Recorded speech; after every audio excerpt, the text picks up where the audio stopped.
Olá, gente. Sou o professor Leonardo e sejam todos bem-vindos a mais uma aula de ciências para o 7º ano. O tema da aula de hoje será sobre o reino Monera. O reino Monera ele reúne seres unicelulares e procarióticos. Unicelulares são aqueles seres vivos que apresentam uma única célula e procarióticos são aqueles organismos, aquelas células que não apresentam membrana que separa o núcleo ou o material genético do citoplasma.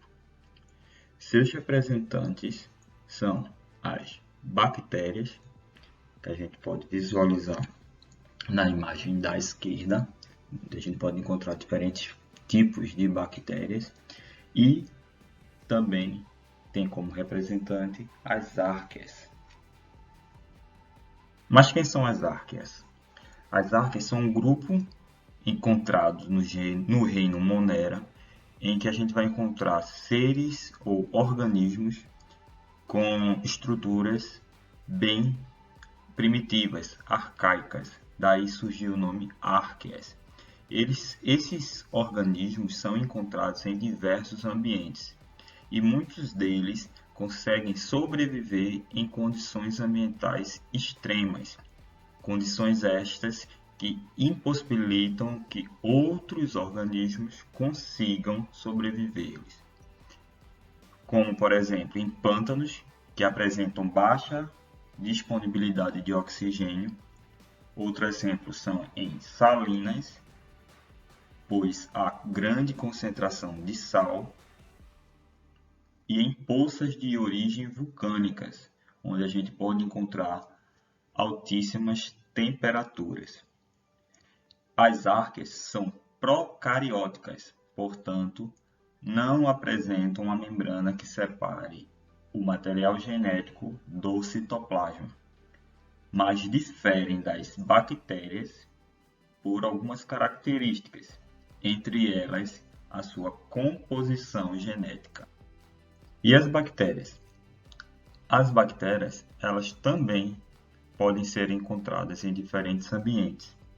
Elas podem ser parasitas, ou seja, viver dentro de algum organismo, ou então de vida livre, seja ele no solo, na água doce ou salgada, em suspensão no ar ou em associação com outros seres vivos. Para citar um exemplo, nós podemos observar o sistema digestório humano. Nele, encontramos comunidades de bactérias que desempenham funções fundamentais na digestão de certos alimentos, assim como na regulação intestinal. As bactérias, elas apresentam uma estrutura celular. Mas que estrutura é essa? As bactérias, nós só conseguimos estudá-las por meio de equipamentos, como por exemplo o microscópio. As bactérias podem viver isoladamente ou formar grupos, constituindo o que a gente denomina de colônias. E suas células também podem apresentar diversas formas. Como a gente pode observar nesta imagem, nós podemos observar formas de bactérias diferentes. Para cada forma, nós temos um nome. Quando ela é cilíndrica, no formato de um coco, nós damos o nome de coccus. Quando ela parece um bastão, nós damos o nome de bacillus. Esta, que tem um formato de vírgula, se denomina como sendo um fibrião. Esta, espirilo e ainda espiroqueta. Como citei, elas podem estar em grupos, constituindo as colônias. Nesse caso, nós temos duas bactérias com formato coccus formando uma colônia, sendo chamada de diplococco. Se mais de duas se formam, nós podemos ter o Staphylococcus, como a gente pode observar, né, uma espécie chamada Staphylococcus aureus.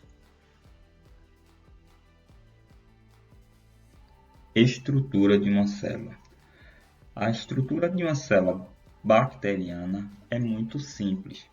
Ela vai apresentar uma parede celular que vai protegê-la do ambiente, uma membrana plasmática que vai selecionar tudo o que entra e o que sai da célula, o citoplasma, que é essa substância líquida que vai envolver tanto ribossomos como material genético, nesse caso DNA, e, como eu já citei, temos os ribossomos, que são as únicas organelas presentes nas bactérias, e o seu material genético, o DNA, fica exposto ao citoplasma, já que, por serem procarióticos, eles não têm uma membrana nuclear.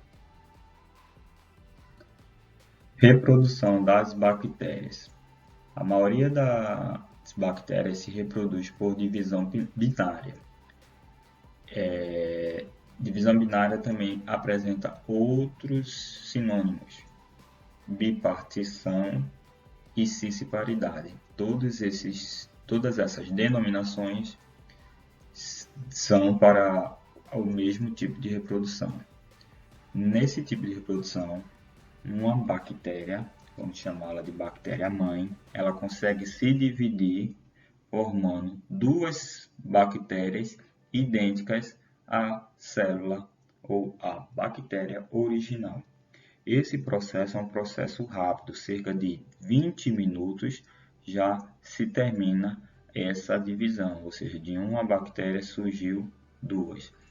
Num intervalo de 24 horas, nesse ritmo de divisão, nós podemos ter, a partir de uma única célula, a origem de mais de 7 bilhões de bactérias.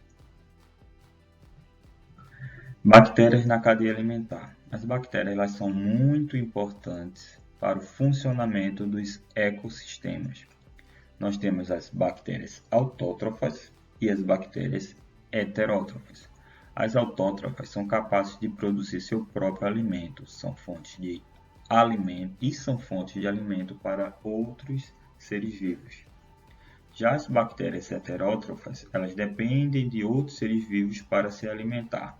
Elas podem ser decompositoras quando decompõem matéria orgânica ou parasitária. As bactérias podem ser classificadas de acordo com a sua forma de nutrição. Podemos citar as bactérias autótrofas, fotossintetizantes, pois apresentam clorofila, que é um pigmento encontrado, por exemplo, nas plantas e que é responsável pela fotossíntese, que é a produção de alimento a partir da luz. Bactérias autotróficas, quimiosintetizantes, que utilizam substâncias inorgânicas, como compostos de ferro, enxofre ou nitrogênio, para produzir o seu próprio alimento sem depender da luz. Bactérias patogênicas, que podem causar diversas doenças ao ser humano e aos seres vivos. Algumas dessas doenças podem ser prevenidas com vacinas ou então tratadas com antibióticos. Bactérias decompositoras participam do processo de decomposição da matéria orgânica em substâncias simples, permitindo com que essas substâncias simples retornem para os seus ciclos e para o ambiente.